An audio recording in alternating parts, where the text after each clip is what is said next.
Assalamualaikum warahmatullahi wabarakatuh. Saudaraku kaum muslimin dan muslimat, saudara sebangsa setanah air dimanapun Anda ada dan berada. Kembali bertemu dengan saya Abu Fikri, menyambung kisah tentang sholat tahajud pada sesi yang pertama tadi. Nah ini oleh-oleh ini pencapaian. Jadi karena ini sifatnya menyambung, saya langsung saja. Nah, mohon dicermati kalimat-kalimat ini saudaraku. Apa bunyi kalimatnya? Nah, sesungguhnya Allah itu maha benar. Sesungguhnya Allah itu maha baik. Sesungguhnya Allah itu maha sempurna. Kebenaran Allah, kebaikan Allah, kesempurnaan Allah tidak nyata ianya, melainkan nyata pada Muhammad Rasulullah Sallallahu Alaihi Wasallam. Dan tentu kita sepakat kalau Allah itu maha benar, maha baik, maha sempurna. Kita sepakat. Tidak akan mungkin berbantah-bantahan kita di situ. Nah, nyatalah semua itu pada Muhammad Rasulullah Sallallahu Alaihi Wasallam.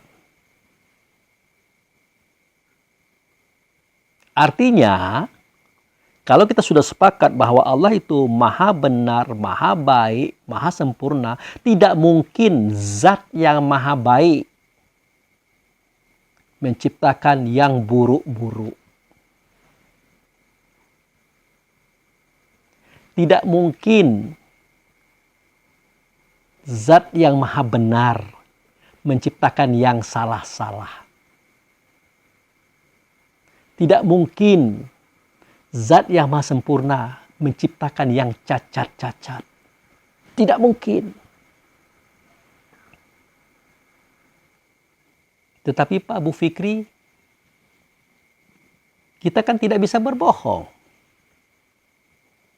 Semua yang ada di bawah langit di atas bumi, termasuk apa yang ada di balik semua itu, kan ciptaan Allah juga.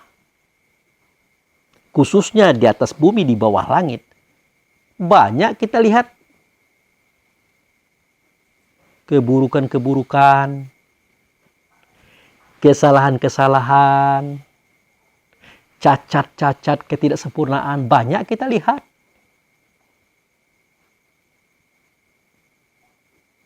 Bagaimana ini?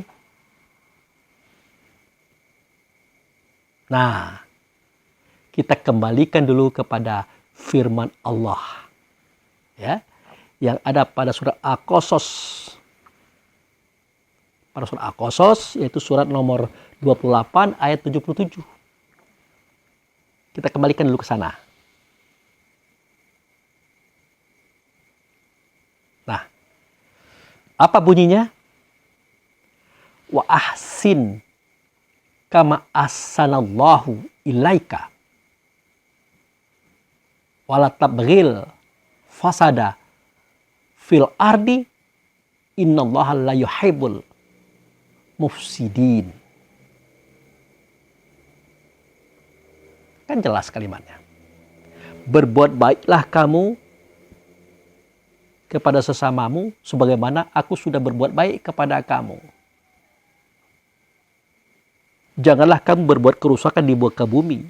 Sesungguhnya aku tidak suka dengan orang-orang yang berbuat kerusakan di muka bumi. Ini kan menunjukkan bahwa Allah itu maha benar, maha baik, maha sempurna. Tidak ada perintah beliau mengatakan berbuat salahlah kamu, berbuat buruklah kamu, berbuat yang cacat-cacatlah kamu. Tidak pernah. Artinya, kalau ada keburukan, ketidakbenaran, cacat yang kita temukan dalam hidup ini, itu bukan karyanya Allah. Itu adalah karyanya kita, perbuatan kita, efek dari perangai kita loh. Makanya jangan sampai pernah kita mengatakan bahwa Allah pernah membuat buruk, Allah pernah membuat yang tidak benar, Allah pernah membuat yang cacat-cacat. Semua yang tidak buruk, semua yang tidak benar, semua yang cacat-cacat itu adalah ulah kita, bukan Allahnya. Begitu. Bukan Allahnya. Makanya pada surat An-Nisa ayat 79, Allah berfirman melalui Rasulullah. Apa kata beliau? Ma'asobaka min hasanatil faminallah.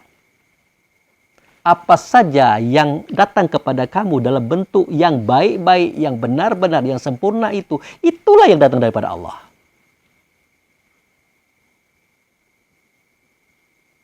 Jadi apa saja yang baik-baik, yang benar-benar, yang sempurna-sempurna, yang ada pada kamu, itulah yang datang daripada Allah.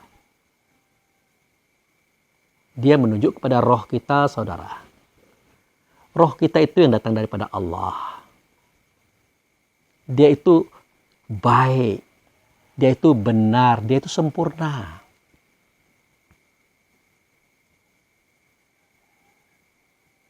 Nah, cerita ini ada pada surah At-Tin yang bunyinya laqad khalaqnal insana fi ahsani taqwim. Namun ayat ini didahului dengan beberapa ayat di atasnya yang bunyinya begini, wattini wa zaitun, demi buah tin dan demi buah zaitun. Buah tin itu adalah simbol perempuan, buah zaitun adalah simbol laki-laki. Watturi sinina, demi bukit Sin. Bukit itu artinya sesuatu yang tinggi, dia adalah kerajaan Sin. Sin itu siapa? Sin itu Muhammad. Makanya ada kalimat Yasin. Wahai Sin. Yasin. Wal Qur'anil Hakim. Innaka laminal mursalin. Ala sirati mustaqim. Wahai Sin. Demi Quran yang mengandung hikmah. Sesungguhnya engkau, Sin, satu yang melahirkan Rasul-Rasul. Dia menunjuk kepada Muhammad, saudara. Jadi, Turisinina itu artinya adalah bukit Sin. Yang ada di Baitullah Hakikat. Tapi di bumi ini ada juga Pak Ustadz, Pak Abu Fikri, Bukit Tursina. Benar ada. Dikatakan lembah Sinai itu. Itu syariatnya. Tapi ceritanya ke sana. Begitu. Watini, wazaituni, waturisini, wahazal baladil amin. Nah itu dia.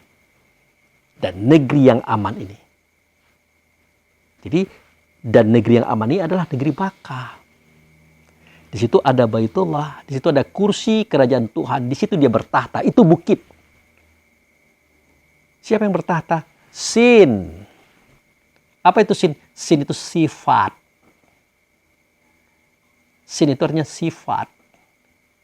Apa itu sifat? Sidik, amanah, talif, fatanah. Apa induknya? Ahmad. Apa itu Ahmad? Alif itu Allah, hamdu itu beliau.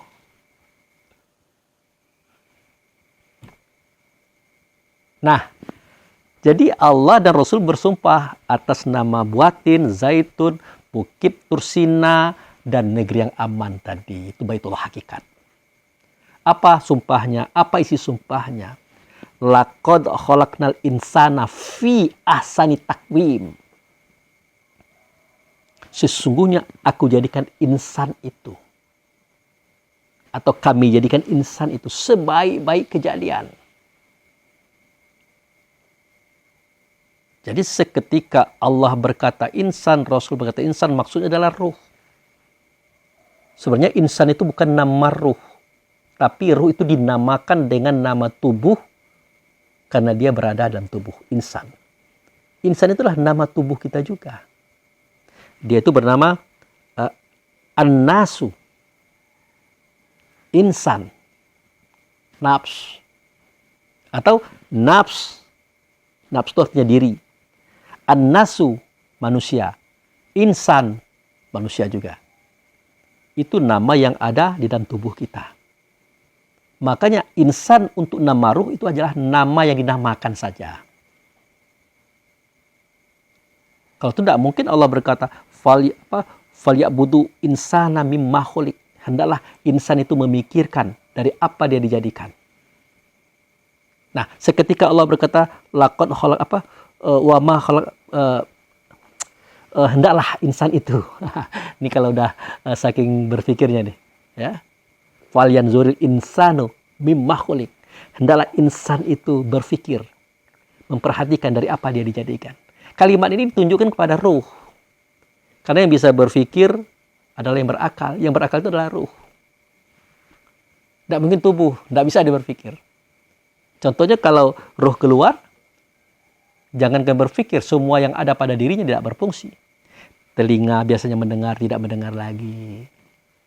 Mata biasanya melihat, tidak melihat lagi. Otak biasanya berpikir, tidak berpikir lagi. Lidah biasanya berkata-kata, tidak berkata lagi. Kenapa? Karena ruh sudah keluar daripada tubuhnya. Itu yang diceritakan oleh Allah pada surah Az-Zumar 42. Allah menggenggam roh orang yang sudah mati. Allah menggenggam orang yang masih hidup seketika tidurnya. Menahan yang satu karena bangkainya tidak ada lagi, hancur di tanah. Melepas sesatunya karena bangkainya tertidur di atas kasur atau sofa. Sesungguhnya kejadian hidup ini adalah kejadian yang amat besar bagi mereka yang berakal dan berpikir dengan akalnya. Jadi jelas kalimatnya itu. Hendaklah insan itu berpikir dari apa dia dijadikan. Ini maksudnya kepada ruh. Nah, disinilah kita tahu ternyata ruh itu bernama insan ketika dia dipari di sini. Itu penamaan yang diambil pada nama manusia itu sendiri. Karena hukumnya kata Rasulullah, barang siapa yang sudah menyatu dengan satu kaum, maka dia termasuk kaum itu. Jadi ruh tadi dia menyatu dengan tubuh, maka dia termasuk kaum tubuh. Makanya dia bernama dengan nama tubuh, yaitu insan. Kadang-kadang an-nasu juga, kadang-kadang an-nafs juga. Tapi harus bisa kita bedakan. Mana insan yang hakiki, itu adalah ruh. Mana insan yang majazi, itulah adalah tubuh. Nah, kembali kita kepada persoalan kita tadi. Ma'asobaka min hasanati faminallah. Apa saja yang datang kepada kamu daripada hal yang baik-baik, itulah datang daripada Allah. Dia adalah ruh. Dia inilah yang sempurna. Dia inilah yang baik. Dia inilah yang benar. Kenapa? Karena dia bersifat dengan sifat sidik, amanah, tabligh, fatanah. Karena dia berasal daripada yang punya sifat, yaitu Ahmad. Ahmad itu wujud serta Allah. Dia itu yang baik yang datang daripada Allah. Dia itu yang benar yang datang daripada Allah. Dia itu yang sempurna yang datang daripada Allah. Kemudian disambung lagi ayat berikutnya. Wa ma asobaka min fabiati famin nafsika. Apa saja yang menimpa kamu, kira-kira yang buruk-buruk, yang tidak benar, yang tidak sempurna, itu datang kepada diri kamu. Diri kamu yang mana? Bukan dari ruh. Diri kita yang didatangi oleh ruh. Itulah diri yang disebut dengan nafs tadi, an-nasu tadi, jiwa tadi, insan tadi. Seketika dia belum dimasukkan atau dimasuki oleh ruh. Nah, pada dia ini ada keburukan, ada ketidakbenaran, ada ketidaksempurnaan. Itulah sifat pantang kelintasan, pantang kerendahan, pantang kurang, pantang kalah. Disatukan 4 sifat tadi, muncul 10 sifat. Ajib, ria, takabur, iri, dengki, hasud, fitnah, tamak, loba, dan sombong. 10 tambah 4, 14, muncul 3 sifat. Benci, dendam, dan menghancurkan. 17 sifat inilah yang Allah jelaskan pada surat yang saya bacakan tadi. Yaitu surah An-Nisa ayat 79. Apa saja yang baik, yang benar, yang sempurna datang kepada kamu, itu datang daripada Allah, dianya. apa saja yang buruk, yang tidak benar, yang tidak sempurna, yang ada pada kamu, itu datang daripada dirimu sendiri. Artinya, dia ada di tubuh. Dia bukan datang daripada Allah, tapi dia ada di tubuh.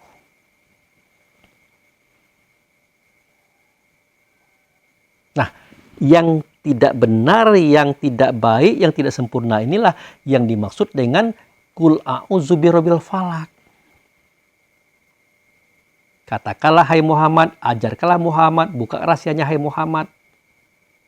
Suruhlah para mukmin tadi, ruh tadi berkata, aku berlindung kepada Tuhan yang menciptakan falak. Ufuk, tempat munculnya segala sesuatu, itu di Baitullah tempatnya, saudara. Dari apa? Min syarri ma khalaq. Dari ketidakbenaran, dari keburukan, dari kesempurnaan yang dia jadikan. Nah, ternyata memang ada. Allah menjadikan ketidakbenaran, ketidakbaikan, ketidaksempurnaan. Ternyata ada. Tapi tadi Pak Bu Fikri bilang, Allah maha benar. Tidak mungkin membuat yang salah. Allah maha baik. Tidak mungkin membuat yang buruk. Allah maha sempurna. Tidak mungkin membuat yang tidak sempurna atau cacat. Kok bisa begini? Nah, ini nanti kejelas. Akan saya jelaskan. Jadi semua yang baik, yang benar, yang sempurna itu datang daripada Allah, itu benar. Dia adalah ruh.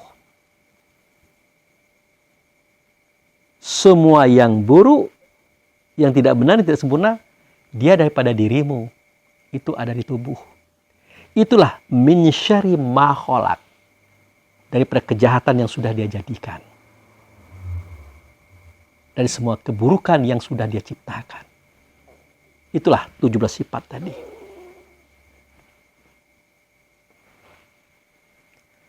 Makanya dikatakan oleh Allah Subhanahu wa taala dalam sebuah firman yang harus kita pahami itu. Apa kalimahnya? Apa bunyinya? Bunyinya ada pada surat Al-Mulk ayat 2. Ini sering dipakai oleh para protokol, para ustadz seketika acara takziah. Apa bunyinya? Bunyinya begini. Allazi khalaqal mauta wal hayat. Liyabluwakum ayyukum ahsanu amala. Yang menjadikan atau yang telah menjadikan mati dan hidup ianya ada pada kamu. Untuk kami menguji siapa yang terbaik amalnya di antara kamu. Nah, di sini nanti tampak keinginan Allah tentang adanya dia menciptakan yang tidak benar tadi, yang buruk tadi, yang tidak sempurna tadi.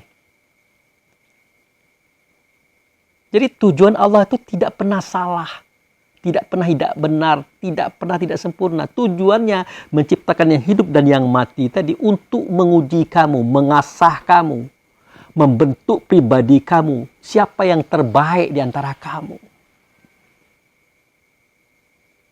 Pak Bu Fikri bingung kami ini.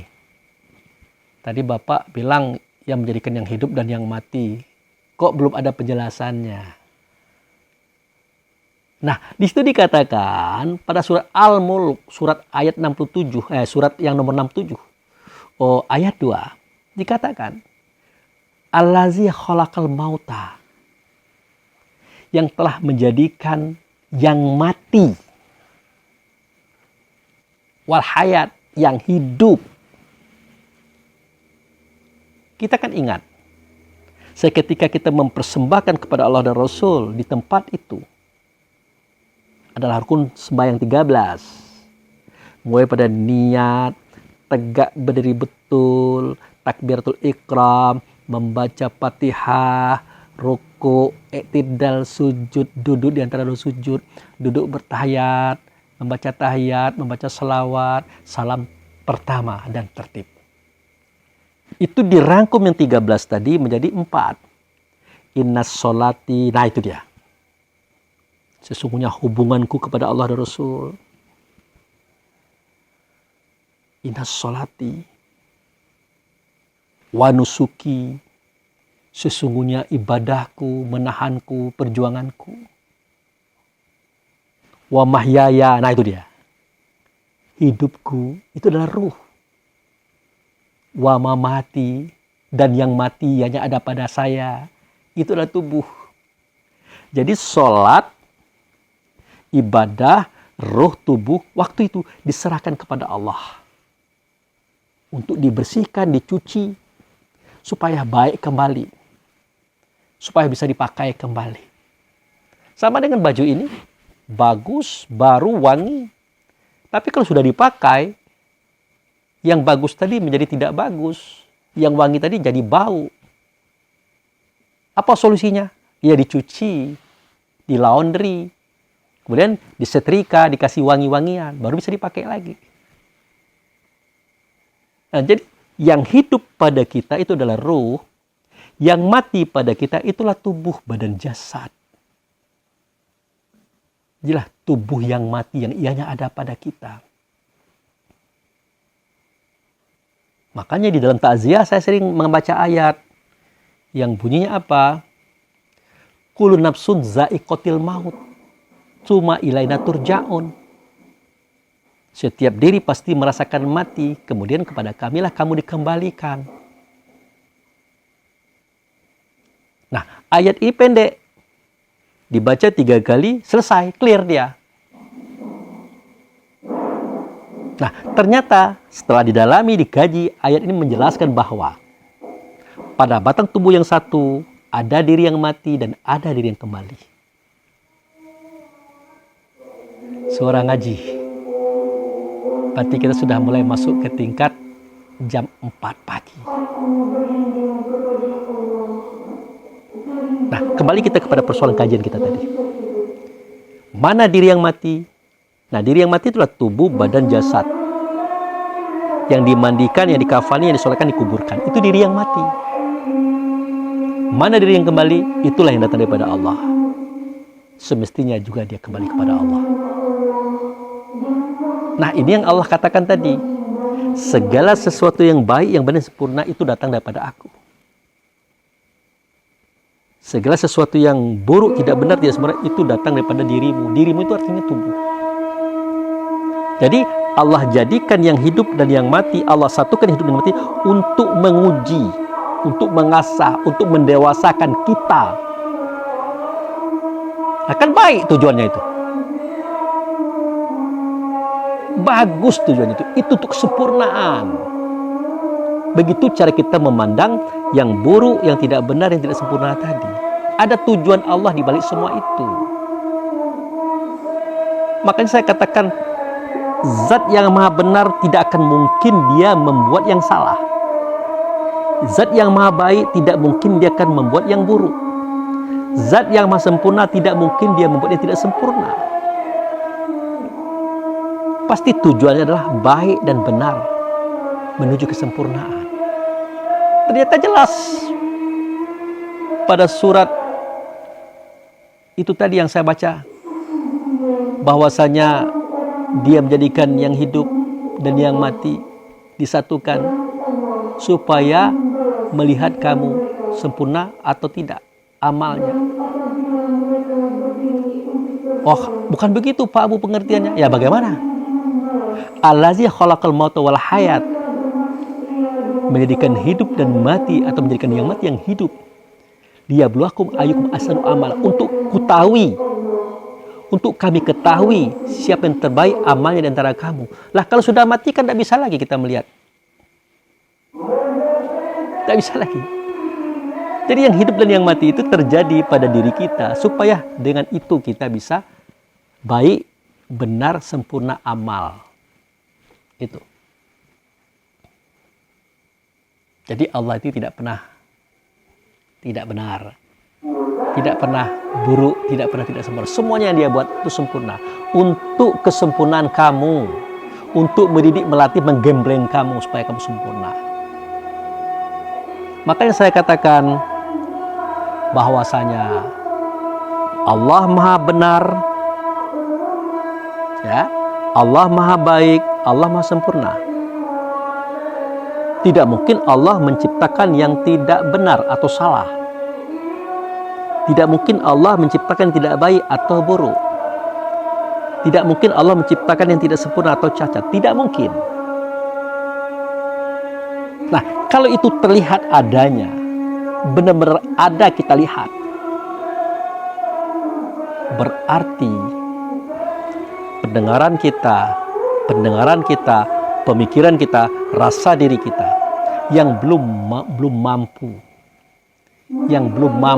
memahami arti daripada kesalahan itu, arti daripada keburukan itu, arti daripada cacat itu. Kitanya yang belum mampu memahami. Kalau kita sudah tahu dan kita mampu memahami apa itu kesalahan, apa itu keburukan, apa itu ketidaksempurnaan, tentu kita mengerti semua ini dijadikan oleh Allah untuk kebaikan, untuk kebenaran dan kesempurnaan diri kita. Itu saudaraku. Makanya di dunia ini tidak ada yang putih itu tanpa hitam. Tidak ada yang panjang itu tanpa pendek. Tidak ada yang luas itu tanpa sempit. Tidak ada sorga itu tanpa neraka. Saya punya analogi loh. Apa itu analoginya? Nah, jadi seketika kita di padang mahsyar, katakanlah kita termasuk orang yang dihisap ya, matinya sakaratul maut, ya, ditanya di kubur, dihisap pun lagi. Katakanlah kita orang seperti itu. Sewaktu di yaumil hisab, di yaumil mizan, di yaumil hukum atau pengadilan, semua orang-orang yang baik, yang benar, yang banyak pahalanya daripada dosanya masuk surga. Masuk surga. Tinggallah kita beberapa orang lagi. Nah, bersama orang-orang lain yang banyak dosanya. Nah, dosa kita cuma satu. Katakanlah mungkin pahala kita 100, dosa kita 1. Nah, makanya karena pahala itu 100 mestinya masuk surga, tapi karena dosa 1 tidak bisa kita masuk surga. Akhirnya kita datangi malaikat Ridwan. Ya Ridwan, bagaimana persoalan kami ini? Pahala kami 100, dosa kami cuma 1. Apa tidak bisa dibikin 99 saja? Bisa saja, kata Ridwan. Pahala kamu 100, dosa kamu 1. Oke, kita bikin 99 pahalamu. Maka habislah dosamu. Silakan masuk surga.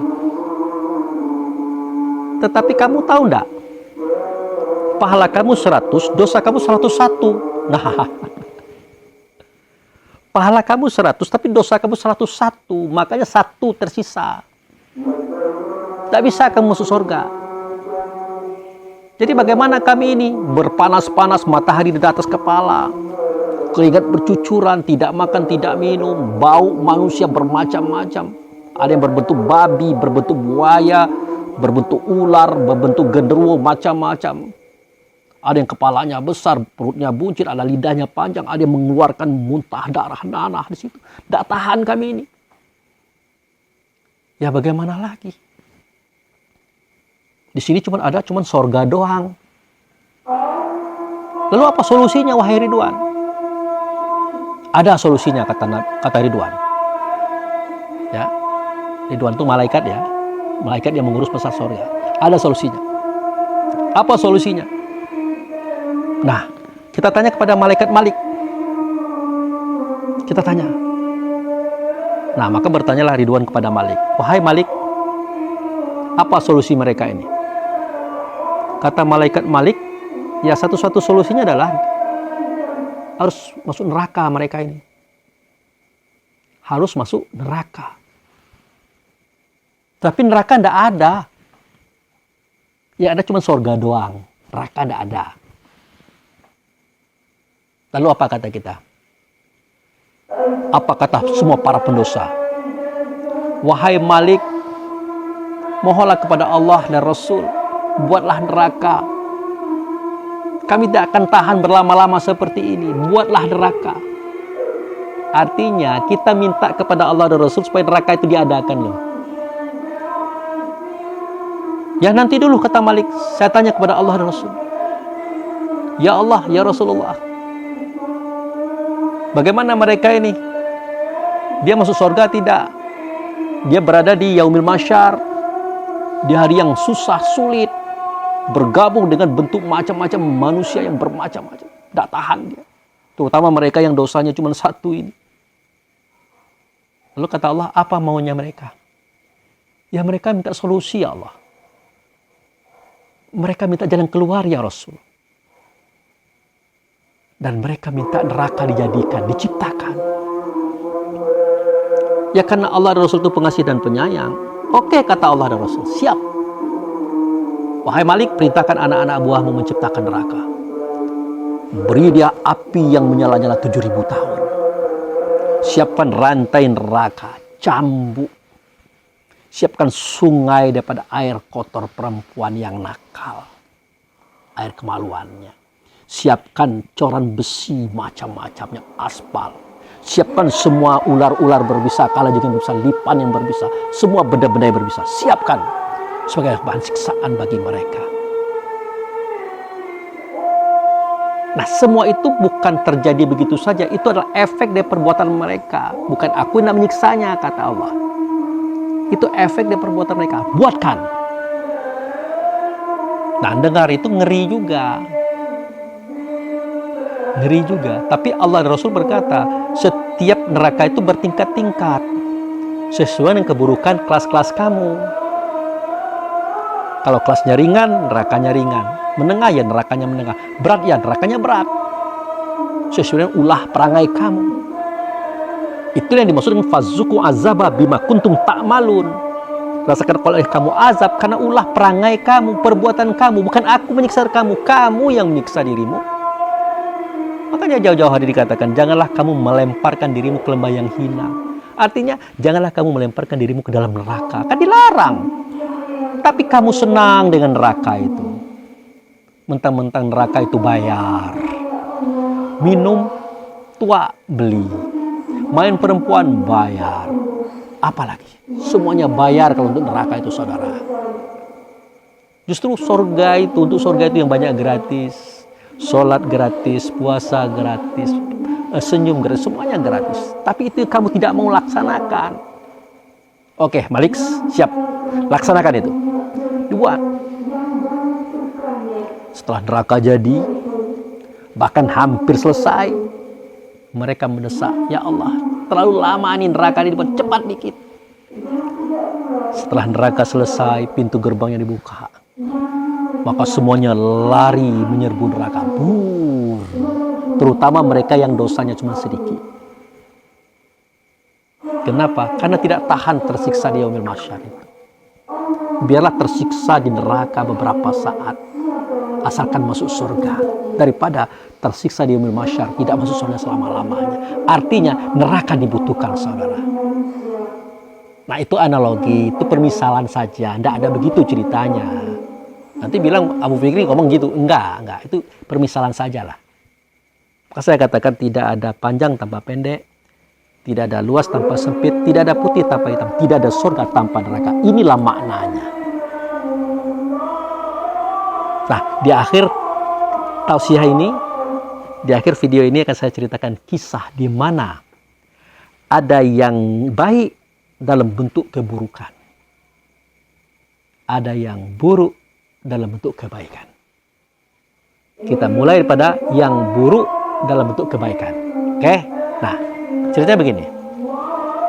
Saya hendak mencalon jadi gubernur Provinsi Bengkulu. Saya tidak kenal dengan saudara. Belum pernah ketemu.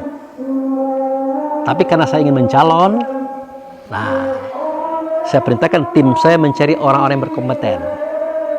Mulai daripada ulama, ketua RW, ketua RT, ketua adat, pemuka masyarakat. Kita datangi mereka. Singkat cerita, didatangilah para ulama, para ustadz, kiai, para pemuka masyarakat, pemuka adat, didatangi. Nah, mendatangi mereka itu bawa kantong. Isinya sarung, sejadah, buah-buahan, kue, amplop, isinya uang. Cerita. Begini Pak Kiai, begini Pak Ulama, Pak Ustadz, begini para pemuka adat, pemuka masyarakat. Saya ini ingin mencalon jadi Gubernur Provinsi Bengkulu. Mohon doa restunya. Nah, untuk itu ada sedikit bingkisan. Nah, ada sedikit oleh-oleh. Yang isinya tadi itu. Apakah itu salah? Pemberian itu adalah sedekah. Benar adanya. Dan orang pun senang kalau diberi. Karena isinya apa? Sarung, sejadah, Quran misalnya. Buah-buahan. Dan yang lain-lainnya. Amplop berisi uang. Siapa yang tidak senang? Senang. Menyenangkan orang itu berpahala loh. Memberi itu adalah bersedekah loh. Bagus dan benar, baik itu. Yang tidak baik itu apa? Isinya. Bukan isi sangke tadi. Bukan isi paket tadi, isi yang di sini. Nah, ini bingkisan, tolong ya pilih saya. Itu yang tidak baik. Orang-orang yang awam tidak mengerti, ya pasti dia pilih kita. Tanpa dia melihat siapa kita, apa moral kita, apa akhlak kita. Sejauh apa kita memahami arti kemakmuran bagi semua orang. Pasti dia pilih kita. Tapi Pak Ustadz, kan tanpa itu kan tidak bisa juga kita naik. Benar. Benar. Tanpa uang, kalau zaman sekarang, susah kita jadi gubernur. Susah jadi bupati, wali kota. Susah. Kenapa sedemikian? Nah, ini pengalaman saya loh. Saya tidak usah sebutkan siapa bupatinya. Tidak baik. Beliau ini sudah memanggil beberapa orang ustadz seketika mau mencalon jadi bupati. Semuanya mengatakan, Pak Ustadz, dulu saya pernah mencalon tidak pakai uang. Kalah. Nah, sekarang saya mau mencalon lagi. Saya pengen menang. Pakai uang. Bagaimana hukumnya?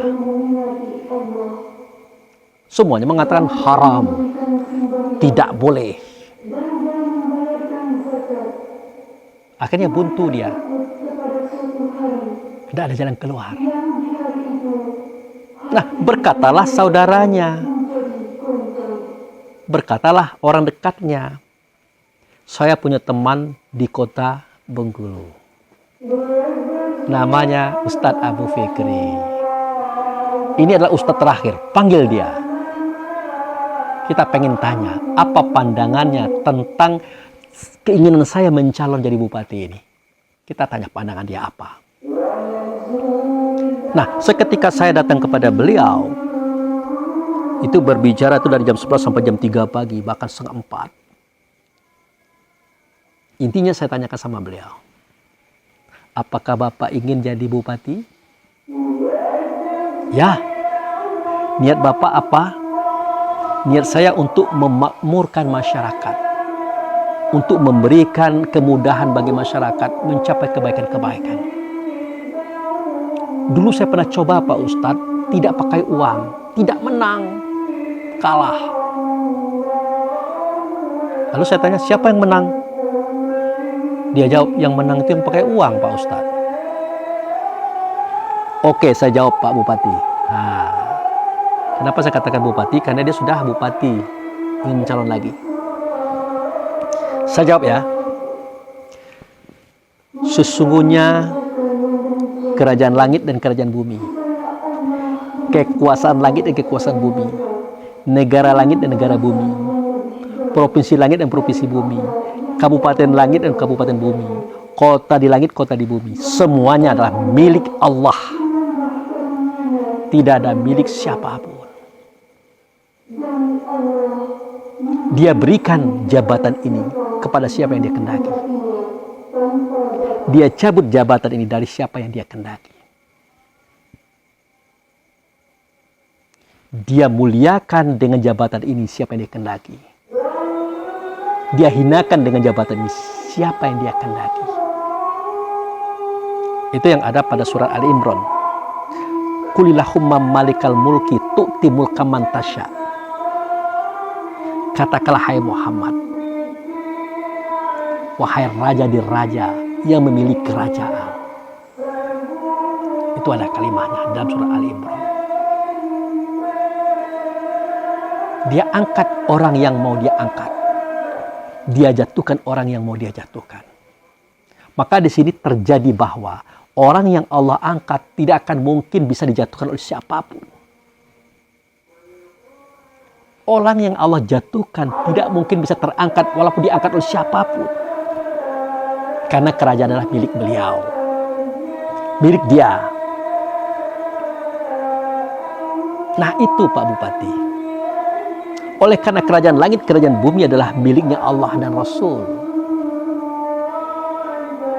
Anda jangan tanyakan boleh atau tidak, halal, haram atau tidak kalau pakai uang. Anda jangan tanyakan itu kepada saya. Kalau Anda tanyakan boleh apa tidak, saya jawab tidak boleh.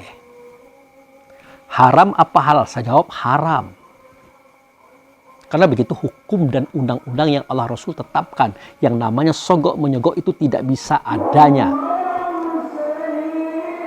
Jadi yang menyogok dan yang disogok, neraka tempatnya. Wartasi wal murtasi finnar. Yang menyogok dan yang disogok, neraka tempatnya. Jadi Anda jangan tanyakan boleh atau tidak, haram atau halal. Anda jangan tanya itu kepada saya. Itu jawabannya sudah selesai. Ada di hukum fikih. Nah, lalu apa Pak Abu Fikri yang perlu saya lakukan? Nah, yang perlu kita pertanyakan adalah seketika Allah menurunkan kerajaan kepada mereka yang di permukaan bumi ini. Kenapa Allah memenangkan orang-orang yang menggunakan uang? Kenapa Allah mengalahkan orang-orang yang tidak punya uang? Itu yang perlu kita tanya. Kenapa Allah menangkan mereka yang punya uang? Kenapa Allah mengalahkan mereka yang tidak pakai uang? Itu yang perlu kita tanyakan. Jawabnya pada era sekarang, zaman sekarang, begitulah aturannya Allah. Begitulah keputusan Allah. Kalau kamu pakai uang, kamu menang. Kalau enggak, ya enggak. Itu Allah sendiri yang menentukan waktu itu. Jabatan itu, keputusan itu. Karena kerajaan dia yang punya. Nah, kalau Anda ingin menang, ikutilah sunnahnya begitu, pakai uang. Kalau tidak pakai uang, ya tidak menang. Itulah kenyataannya. Makanya dalam sikap kita mencapai kerajaan Allah dengan cara yang seperti ini sebenarnya subhat, saudara. Mendekati hal yang terlarang. Tapi kalau tidak dengan cara ini, tidak bisa kita memberikan kebaikan kepada masyarakat. Tidak bisa kita memberikan kebenaran kepada masyarakat. Tidak bisa kita mewujudkan keadilan kepada masyarakat. Nah, kalau memang itu tujuan kita, niat kita, silahkan Anda lakukan. Daripada yang naik nanti adalah orang yang tidak bermoral, yang tidak berakhlak, yang tidak peduli dengan kebaikan dan kebenaran di masyarakat. Maka itu kita lakukan demi menghindarkan hal itu terjadi. Demi hal itu jangan sampai menimpa kepada masyarakat. Maka lakukanlah. Dalam hal ini jangan tanyakan benar dan tidak, halal dan tidak. Silakan. Kalau istilah Abdul Somad itu, kita ingin menjadi pegawai negeri. Nilai kita 3 ke atas. IP kita besar. Sedangkan kita berniat di samping untuk memberikan langkah mudah dalam nafkah hidup kita, juga kita ingin memberikan kebaikan kepada masyarakat secara umum. Kata beliau, silakan saja. Daripada nanti jabatan itu dipegang oleh orang yang tidak bertanggung jawab, orang yang tidak benar. Karena begitulah cara hidup itu sekarang, seperti itu caranya saudara. Itu kata Abdul Somad. Kalau kata saya itu tadi. Nah akhirnya dia menggunakan uang dan dia pun menang. Saya pesan sama dia, ingat janji Anda. Berikan kebaikan kepada masyarakat, kebaikan kepada masyarakat. Berikan kesejahteraan kepada masyarakat. Jangan Anda bohongi mereka. Jangan Anda tipu mereka. Karena Anda berada di arena subhat. Masalah dosa dan tidak dosanya Anda itu urusan Allah, bukan urusan saya. Urusan Allah. Nah inilah cerita keburukan dalam bentuk kebaikan. Ini. Nah inilah yang terjadi pada zaman sekarang. Mau tak mau seperti itu nyatanya saudaraku. Ini zaman yang merubah segala sesuatunya. Tapi kalau kita balik-balik, siapa yang punya zaman? Siapa yang ciptakan zaman? Siapa yang punya aturan zaman? Allah juga. Tidak ada jujur tanpa curang. Tidak ada bersih tanpa kotor. Makanya tidak usah kita tanyakan. Laksanakan saja, tapi hati-hati. Karena kita berada di ruang lingkup subhat. Itu. Nah, sekarang mari kita lihat keburukan. Wajahnya keburukan, tapi isinya adalah kebaikan. Mari kita lihat. Jadi seketika Nabi Musa bertanya kepada Allah, "Ya Allah, apakah ada orang yang lebih cerdas daripada aku? Lebih pintar daripada aku? Lebih kuat daripada aku membimbing orang Israel ini? Membina Bani Israel ini?" Nah sebenarnya bahasanya tidak seperti itu juga. Itu kan bahasa buku, bahasa ahli kitab. Sebenarnya Musa waktu itu sedikit merasa bangga dengan kelebihannya beliau. Maka dijawab oleh Allah, ada orang yang lebih daripada kamu, ada. Dia ada di pertemuan dua laut. Nah, kepalangan kamu bertanya, hai Musa, datangi dia dan belajar lagi dengan dia, karena dia lebih hebat daripada kamu. Namanya Khidir. Khidir alaihi salam. Beliau adalah nabi. Bukan rasul, tapi nabi. Kenapa? Kerasulannya untuk dirinya sendiri, tidak untuk orang lain. Makanya dia itu nabi. Nah, pergilah Musa dengan muridnya yang bernama Joshua atau Yusya bin Nun. Jadi saya mengatakan Joshua di sini bukan berarti Joshua yang mati terbunuh oleh Ferdi Sambo itu. Kebenaran namanya sama. Joshua itu kalau bahasa Arabnya Yusya bin Nun. Dia itu adalah anak Nun.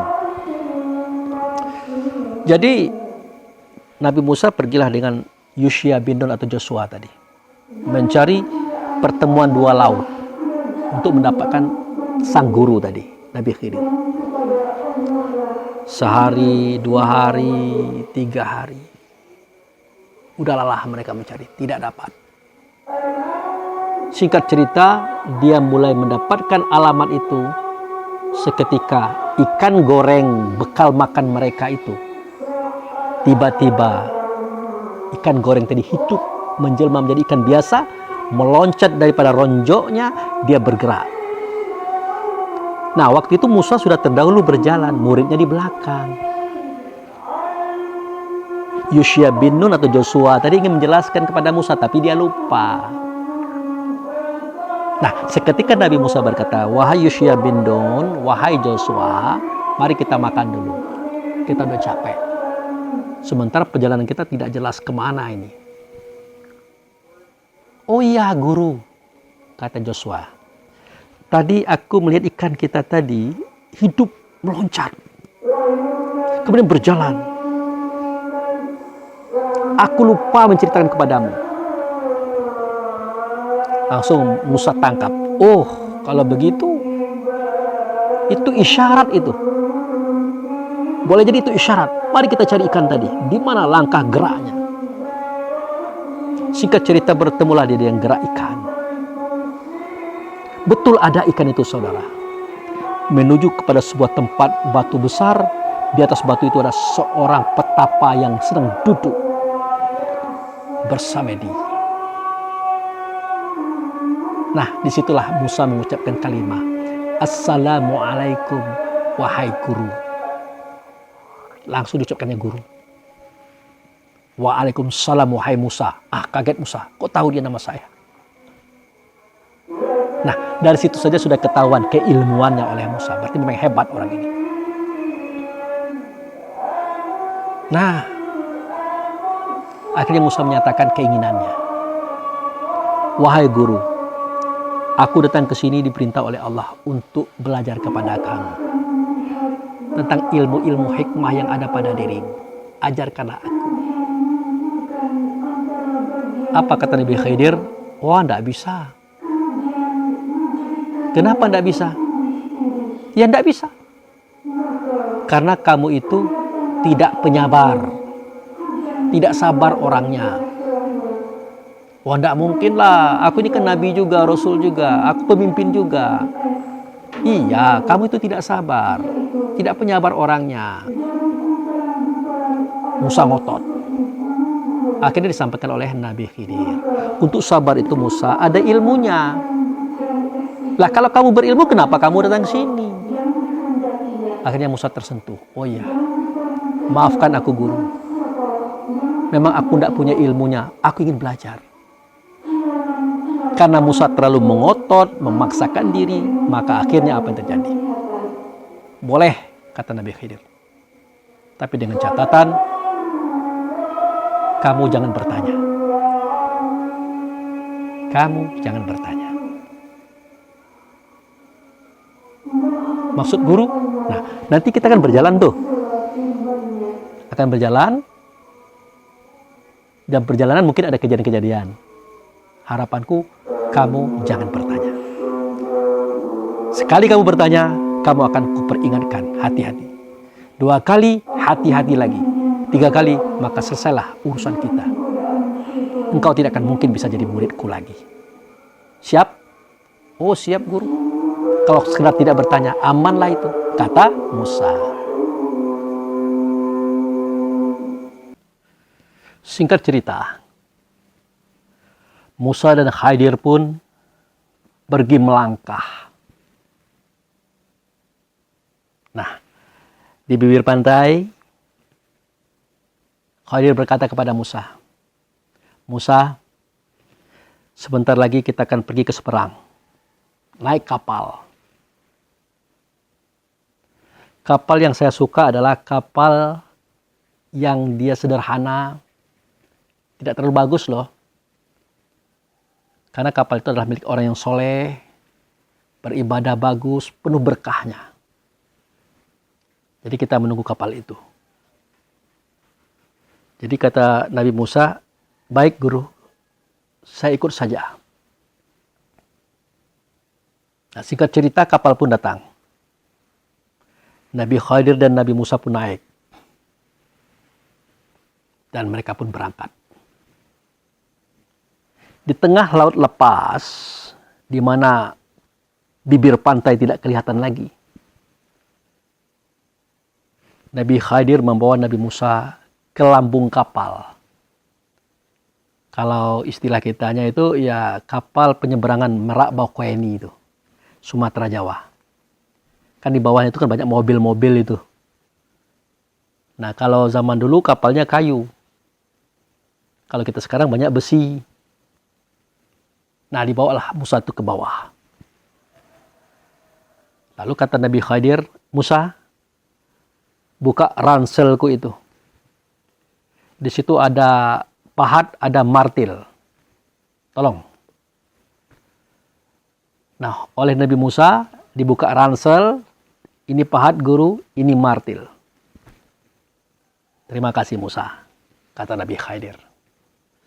Nah, sambil megang pahat dan martil, Nabi Khidir memegang dinding kapal. Lalu meletakkan pahatnya dan memukulnya. Tak, tak, tak. airnya masuk. Mulai Nabi Musa gelisah. Mulai kesadarannya pun hilang. Mulai kesadarannya hilang. Nah, kemudian dia lihat lagi Nabi Khadir mencari lagi posisi yang lain. Dia ketok lagi.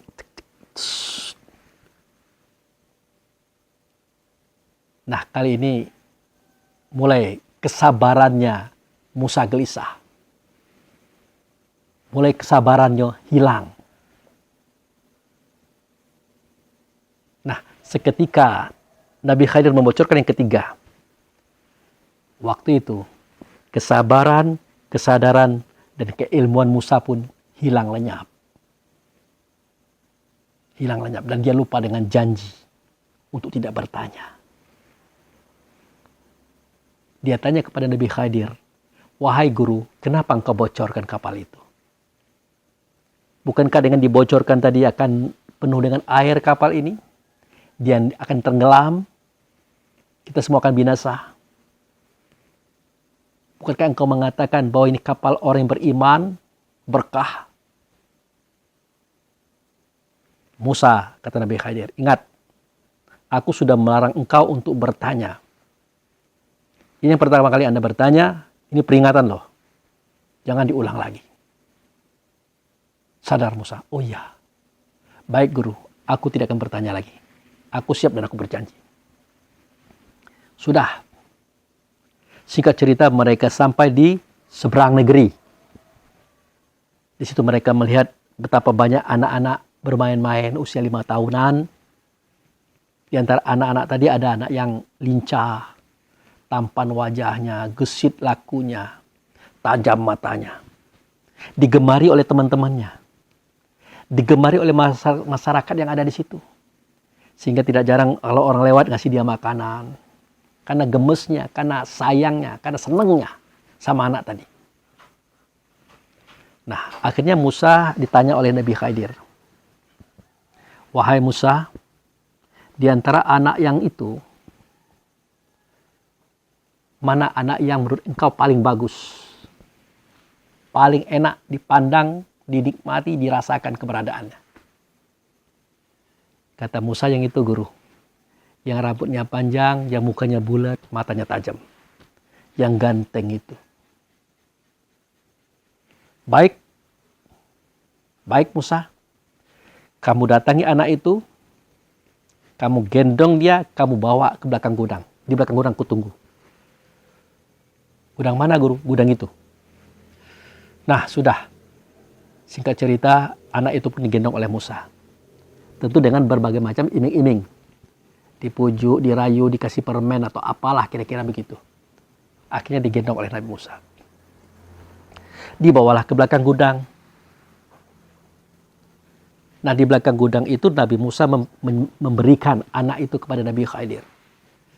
Oleh Nabi Khadir diambil, disambut dan digendong. Diciumnya, dipeluknya.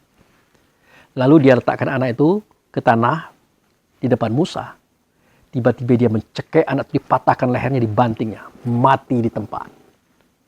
Mati di tempat. Waktu itu Musa menjerit. Emosinya muncul, marahnya timbul. "Wahai guru, apa yang kau lakukan terhadap anak itu? Mengapa engkau bunuh anak yang tidak berdosa? Apa yang kau perbuat?" Kata Nabi Khadir, "Sudah 2 kali Musa. Sudah 2 kali engkau bertanya. Untuk yang ketiga kali, selesailah urusan kita. Maaf guru, ampun guru. Insya Allah sudah ini saya tidak akan bertanya lagi." Tapi waktu itu Musa berurai air mata. Musa itu walaupun besar tinggi, kukuh keras, dan dia adalah orang kuat. Tapi pada saat itu dia menangis. Karena hatinya lembut. Sambil berkata di hatinya, "Ya Allah, dari tadi tidak ada ilmu yang diberikan oleh laki-laki ini kepada aku. Satu pun tidak ada ilmunya. Apakah aku ini sedang belajar dengan orang gila? Apakah aku sedang menuntut ilmu dengan orang-orang yang tidak waras? Ucapan Musa ini didengar oleh Khidir. Apa kata Khidir? Musa, kamu ngomong apa? Tidak ada guru. Ada. Kamu katakan aku gila ya? Kamu katakan aku tidak waras ya? Tambah kaget Musa. Kok dia bisa dengar ya suara hatiku? Kok dia bisa baca ya apa yang aku katakan di hati? Berarti benar orang yang luar biasa. Tetapi kenapa kerjaannya merusak? Mulai dari membocorkan kapal, membunuh anak, macam-macam. Nah, singkat cerita, dia sudah sampai di kota. Dan dia mencoba untuk mencari pekerjaan. Karena bekal sudah habis, makanan sudah habis. Satupun orang tidak ada yang mau mengajak mereka bekerja. Karena mereka sudah pada tua. Nah, mereka coba mencari kayu. Kalau ada yang mau beli kayu bakar. Tidak ada yang mau beli. Akhirnya kedua-duanya dalam kondisi lapar dan dahaga. Nah, dalam kondisi lelah itu, Nabi Khidir dan Musa duduklah di suatu tempat. Menghadap sebuah rumah yang sudah mereng. Rumah kayu. Kata Nabi Khidir, Musa, kayaknya kita ada pekerjaan baru nih. Pekerjaan guru? Ya. Nah, jadi Musa gembira. Biasanya kalau dapat pekerjaan kan ada hasilnya, ada rezekinya. Bisa makan, bisa minum. Lalu Khidir berkata, Musa, mari kita perbaiki rumah yang di depan itu. Yang sudah mereng itu. Kita luruskan lagi, kita benahi lagi, kita kokohkan lagi. Tiba-tiba Musa tidak sadar dan dia pun langsung menjawab. Guru, mengapa kita melakukan sesuatu yang tidak disuruh dan diperintah oleh orang punya rumah? Bukankah kita tidak kenal siapa yang punya rumah itu? Kenapa kita harus memperbaikinya? Mendingan kita berkuli, bekerja beneran, dapat uang, dapat hasil. Akhirnya kata Nabi Khidir, 3 kali Musa. Selesailah urusan engkau dengan aku. Nanti malam akan kujelaskan makna daripada semua apa yang aku sudah buat. Nah, singkat cerita, sampailah di malam hari, Nabi Khidir dan Musa duduk. Di situ Nabi Khidir membuka rahasianya. Musa, inilah kejadian yang disebut dengan kebenaran berada di dalam keburukan. Yang baik berada di dalam salah. Jadi buruk tidak benar membungkus kebaikan dan kebaikan. Nah, sekarang aku ceritakan kepada engkau, wahai Musa, yang engkau tidak sabar padanya. Pertama, kapal yang aku bocorkan tadi. Itu adalah kapal orang miskin, orang soleh, orang taat. Dia banyak mengayomi anak yatim miskin di belakangnya. Kapal itu aku bocorkan. Dan engkau tidak sabar melihat perlakuanku. Kapal itu akan dirampok oleh orang. Dan mata-matanya sudah masuk ke dalam kapal itu untuk melihat bagaimana kondisi kapal. Makanya Allah Subhanahu wa ta'ala melalui diriku membocorkan kapal itu. Supaya kapal tadi tidak jadi dirampas atau dirampok oleh bajak laut. Karena mata-mata mereka sudah ada di dalam kapal itu. Itu yang pertama. Yang kedua, yang engkau tidak sabar terhadapnya. Anak kecil yang aku bunuh tadi. Sebenarnya Allah yang membunuhnya melalui diriku. Melalui diriku. Kenapa Allah membunuhnya? Kenapa Allah mematikannya? Karena anak ini nanti akan menjadi bajingan di dalam keluarganya. Akan menjadi pengacau masyarakat di dalam masyarakatnya. Di akhirat nanti dia akan menendang kedua orang tuanya ke dalam neraka. Sedangkan ayah bundanya adalah ustadz dan ustazah.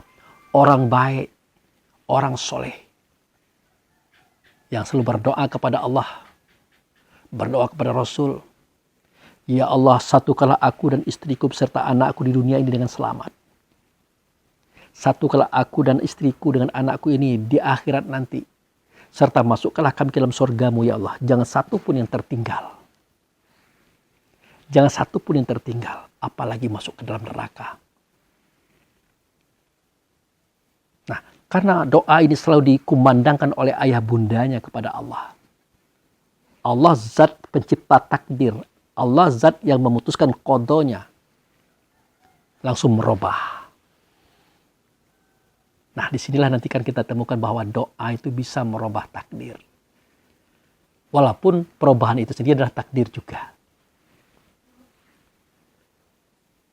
Akhirnya tidak ada jalan lain untuk menyelamatkan anak ini biar dia bersama ayah dan bundanya selamat di dunia, selamat di akhirat, masuk surga.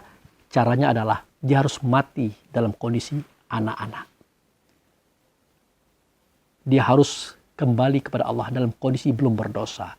Itulah makanya Allah mematikannya, membunuhnya melalui aku, wahai Musa. Itu.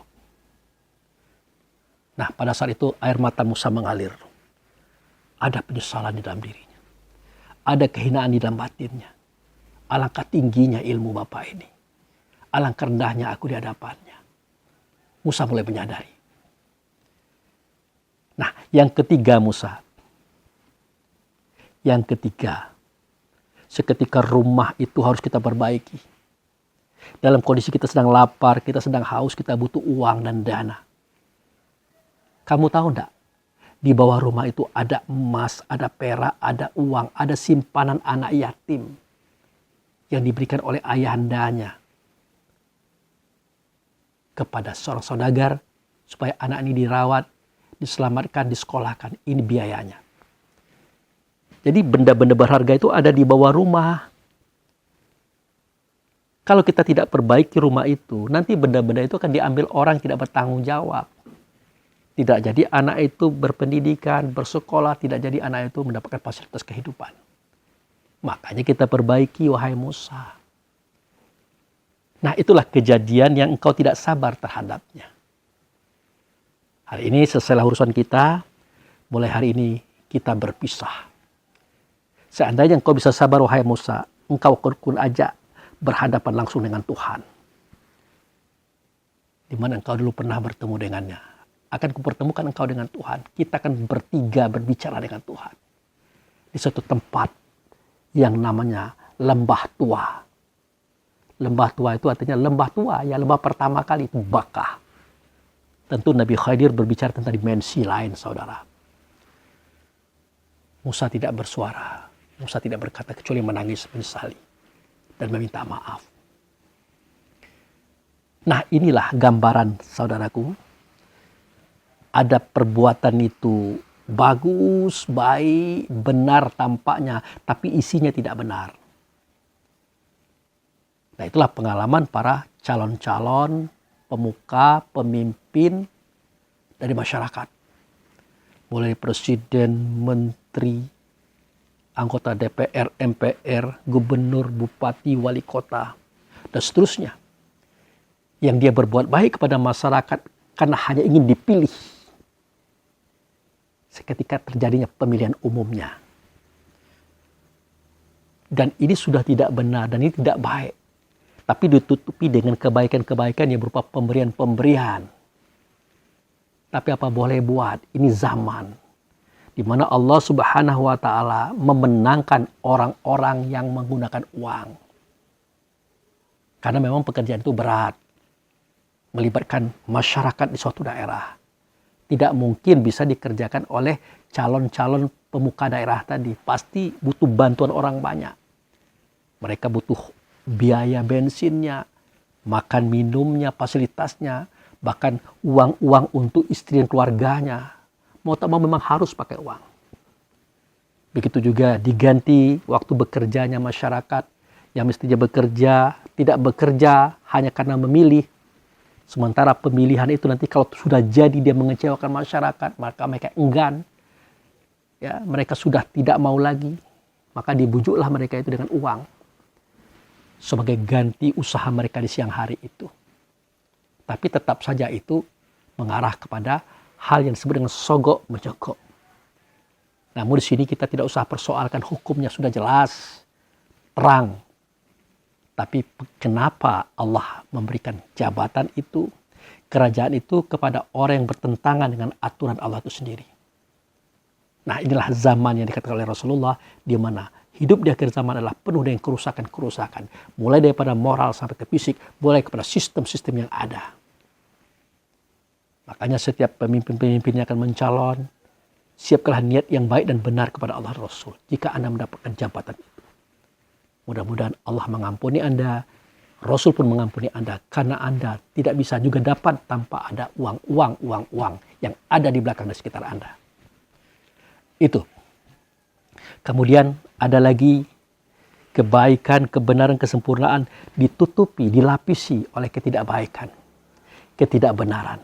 Itulah cerita Nabi Khidir, Nabi Musa tadi. Nah, ini yang paling banyak di kalangan masyarakat kita. Kita lihat, kita dengar, tidak menyenangkan, menyakitkan. Tapi kita lupa dengan kisah Nabi Musa dan Nabi Khidir, bahwa Khidir ini sekarang banyak berkeliaran di muka bumi, di masyarakat kita, yang banyak melakukan onar, kerusakan yang merugikan kita. Hati-hati kita terhadap pandangan kita dari kejadian ini. Kenapa hati-hati? Ya boleh jadi sama kisahnya. Itu adalah sebuah kebaikan, tapi dibungkus dengan keburukan. Nah, itu. Dan ini Allah buka rahasianya. Dengan kalimat, walan nablu wa nakum bisa'i minal kafi wal ju' wa naqsi minal amwal wa anfus wa samarah. Wa basyiris sabirin allazina iza asabathum musibah qalu inna lillahi wa inna ilaihi raji'un. Sungguh kata Allah. Nah, itu dia. Aku benar-benar akan menguji kamu. Nah, itu dia. Dengan sedikit rasa takut, kekurangan buah-buahan, kekurangan harta benda, bahkan kekurangan nyawa. Itu aku yang melakukan. Karena aku ingin menguji kamu. Menguji amal kamu, keyakinan kamu. Tentu aku melakukan itu melalui orang-orang yang aku pilih pula. Karena sifatnya adalah keburukan. Tentu yang aku pilih, yang aku manfaatkan adalah orang-orang yang buruk. Orang-orang yang banyak dosanya. Mulailah dia membuat sesuatu yang menjadikan kita takut. Di balik rasa takut nanti bisnisnya berjalan. Uangnya pun berpundi-pundi masuk dalam kantongnya. Karena ulah dia menakut-nakuti. Memang dia yang melakukan, tapi aku yang membuat semua itu. Skenarionya ada di tanganku. Kemudian kamu punya mangga, mangganya sudah montok-montok, sudah tua-tua, sebentar lagi masak. Kamu berjanji akan memberikan itu kepada teman-temanmu, sahabatmu. Malam tadi masih ada, tahu-tahu pagi-pagi sudah habis semuanya. Disikat oleh para maling-maling dengan karungnya. Nah, itu sebenarnya aku yang melakukannya, tapi menggunakan cara mereka. Mereka itu aku manfaatkan untuk mencuri manggamu. Begitu juga yang menanam padi, sudah menguning, tinggal mengetam, tiba-tiba naik banjir bandang.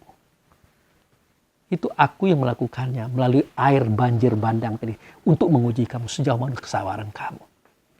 Sejauh mana pemahaman kamu bahwa ini adalah perbuatanku melalui air bandang tadi. Bahkan anakmu dibunuh orang, anakmu ditabrak mobil, anakmu jatuh dari gedung, dari mana-mana. Itulah kekurangan nyawa. Itu aku yang melakukannya. Tapi dengan menggunakan situasi dan keadaan yang terjadi pada waktu itu. Boleh jadi pembunuhan. Aku memanfaatkan dia untuk membunuh anakmu. Jadi semua itu adalah Allah. Melalui Rasulnya. Rasul melalui para pelaku, eksekutor. Dalam hal ini termasuk Khidir. Dan orang-orang yang Allah pilih untuk melakukan tugas-tugas pengujian ini. Tugas-tugas penyempurnaan batin ini sehingga kita kokoh dalam iman. Karena kita sudah dididik oleh Allah. Digambling oleh Allah dengan hal-hal yang pahit dan manis, susah dan senang, suka dan derita. Nah, inilah saudaraku. gambaran tentang cerita bahwa Allah itu maha benar. Tidak mungkin dia menciptakan yang salah. Maha baik, tidak mungkin dia menciptakan yang buruk. Maha sempurna, tidak mungkin dia menciptakan yang tidak sempurna. Kalau ada kita lihat itu tidak benar, tidak baik, tidak sempurna, artinya kapasitas akal kita, kapasitas kemampuan kita yang belum mampu menjangkau kebenaran daripada keburukan itu, kesalahan daripada ketidakbenaran itu, kecacatan itu daripada ketidaksempurnaan itu. Itu. Oleh karena itu hati-hati dalam hidup ini, banyak ranjau-ranjaunya, banyak jebakan-jebakannya. Mudah-mudahan kita akan memahami arti ada yang baik tapi ditutupi oleh keburukan, ada yang buruk ditutupi oleh kebaikan. Kisahnya sudah kita jelaskan. Itu saja saudaraku, lebih dan kurang saya mohon maaf. Demikianlah penemuan daripada sholat tahajud yang tadi sudah kita jelaskan ceritanya. Demikian, terima kasih. Wabillahi taufiq wal hidayah. Assalamualaikum warahmatullahi wabarakatuh.